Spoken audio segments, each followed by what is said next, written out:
Првиот работен ден за волја на вистината почна без знаменцето и мојот првичен коментар беше полн со еуфорија и радост што конечно дојдовме до разврска после долгогодишната закоченост во примопредавањето на власта и стартувањето на парламентот. Господинот Џафери е човек кој има бекграунд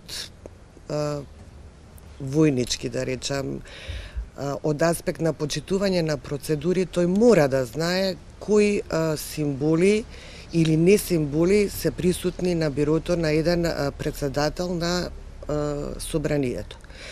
Во најблага рака тој може евентуално да има слика од неговото семејство, фотографија од неговото семејство, и тоа е тоа што смее да го има на неговата маса. Тој многу добро го знае тоа.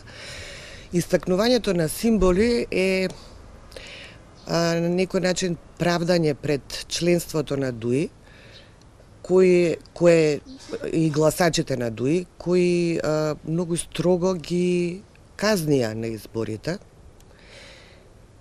заради кое ДУИ ветуваше барем некои негови членови, како подпредседателката Теута Арифи, дека сериозно ќе размислат и ќе го променат действувањето на партијата. Покрај реакцијата на Могерини не од Брисел, туку во Брисел, значи Џафери ќе треба да се навикне дека веќе нема да оди до речица и назад, туку ќе оди во Брисел, ќе оди во Вашингтон и дека таму ќе ја представува Република Македонија. Покрај тоа и лидерот на СДСМ, господинот Заев, исто така рече дека се надева дека оваа грешка е де факто грешка, дека ќе се коригира со време. Меѓутоа, добрата вест е што и Џафери, и господинот Заев, и следната влада треба да бидат свесни дека имаат будно граѓанство околу нив. Дека на првиот чекор, на првата грешка ќе бидат коригирани. Не бев само јас што пишува вчера, преплавени беа социјалните мрежи со реакции и луѓето гледаат. Луѓето веќе нема да молчат. Прво треба да имате направено куќа во која ќе има храна, ќе има струја, вода, телевизија, нормален живот, па после можете од прозорецот на куќата да го пуштите знамето. Ние допрва треба на нови темели да изградиме таа куќа, раководејќи се исклучиво врз потребите на граѓанското општество.